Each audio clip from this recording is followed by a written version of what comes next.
look at the statistics. Indians make up about 9% of the population of Malaysia. The number of doctors, they make up 40%. But it's coming down. Well, it's not coming down. It went up during my time. It never was 40% until I was Prime Minister. I know their main grouse is not with me. His main grouse is with Sami Velu. Because with Sami Velu, they're denying everybody, any Indian, any chance to come up and all. See, Dr. Mahathir is talking nonsense, because the various Malaysia plans clearly indicate that the percentage of doctors actually dropped from 41% in 1980 to about 27% in, say, 2005. So there is a very clear decline in the percentage of Indian doctors. And then secondly, he is also misleading, because even this 26% or 27% of Indian doctors, majority of them didn't qualify from public universities or on government scholarships. They self-finance their studies, and at the great sacrifice of their parents, where they sold their property or mortgaged their property, they don't eat enough. You can't use these statistics and say Indians are better off. In fact, the parents become poorer after sending the children overseas. And I had 2 children who are doing medicine in Moscow MMA. Both of them are eligible for scholarship, not loan. Scholarship, especially my daughter got 8 A1s, not 8 straight A1s. She applied for a loan only. It was rejected.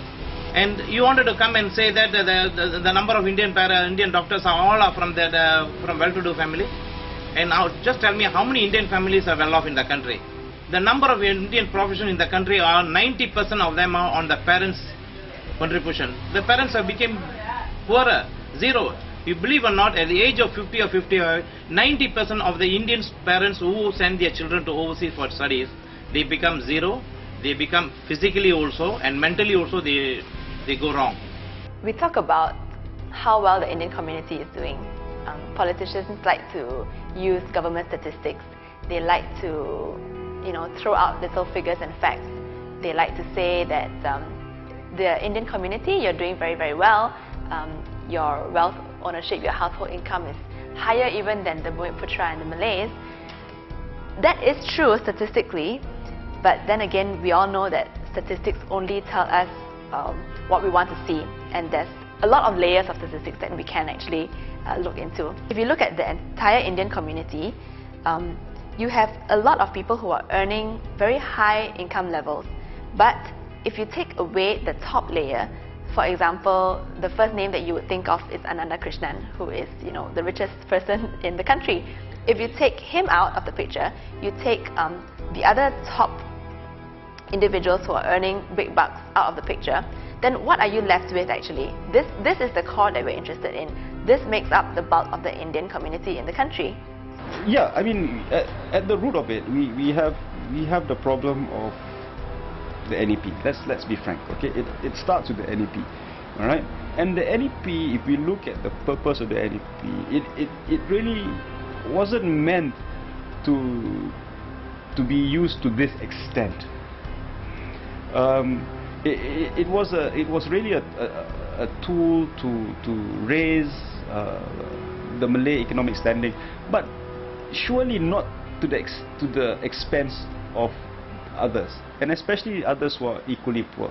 I don't think that was the original intention of the NEP.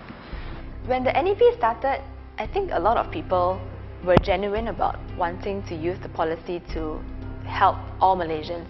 So in fact, the two thrusts was to, number one, eradicate poverty regardless of race, and the second one was to eliminate the job function with race, identification of job function with race, which, by themselves sound very, very ideal, and nobody would dispute wanting to achieve these two objectives.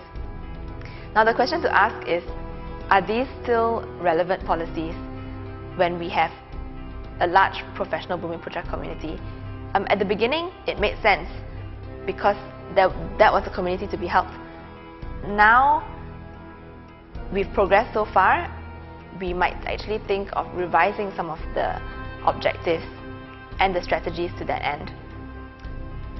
We no longer need to classify things according to race. many people have already been saying that if we want to have affirmative action policies, then it should be granted on the basis of need and meritocracy. And I think that would be a better way of living up to the original objective of the NEP.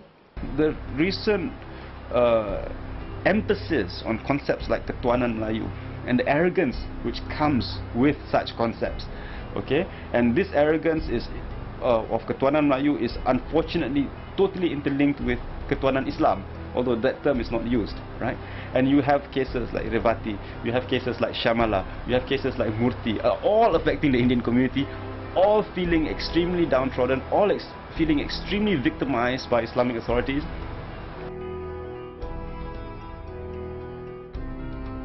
I think it started off with death of Murti, you know, the former Everest hero. And when he died in December 2005, 2005 when he died, it was a sudden thing. And people were shocked when the body was claimed by the Jabatan Agama Wilayah Persekutuan. They went to court and the body was kept in the mortuary. And finally the court decided that the Sharia court is recognized for that part, and the body was taken and buried. So the public, Hindu public, was very concerned, very agitated, and the second day after Murti died, they had a meeting to see what can be done. Organization, the Hindu bodies, many organizations were involved, and it was known as an action committee at that time, to find relief for the family of Murti, and also to continue with the case, appeal and so on. However, as it went on further, there were one or two other cases where such claiming of bodies came in.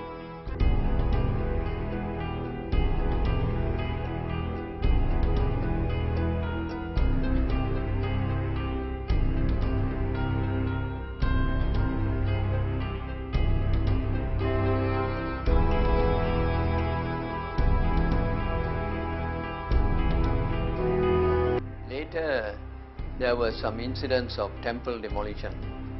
So again, it was brought to this action committee, and that's how this committee became active. And eventually, they opened up a website. And so as problems became more and more, then while this website was open, and more and more people showed interest, and then it became Hindraaf. You see, both the Hindraaf, which became later Hindraaf because of numerous issues of breaking of temples, other issues on the conversion, the judiciary seems to be highlighting on the Sharia law and 1211A rather than Article 11 and other relevant parts of the Constitution. You see, we are not against anyone becoming a Muslim and practicing as a Muslim. That is their privilege and constitutional right. But we are more concerned with these people who, without anyone's knowledge, with just a little angst nature, is claimed to be, and they never practice as Muslims anywhere at any time. You see.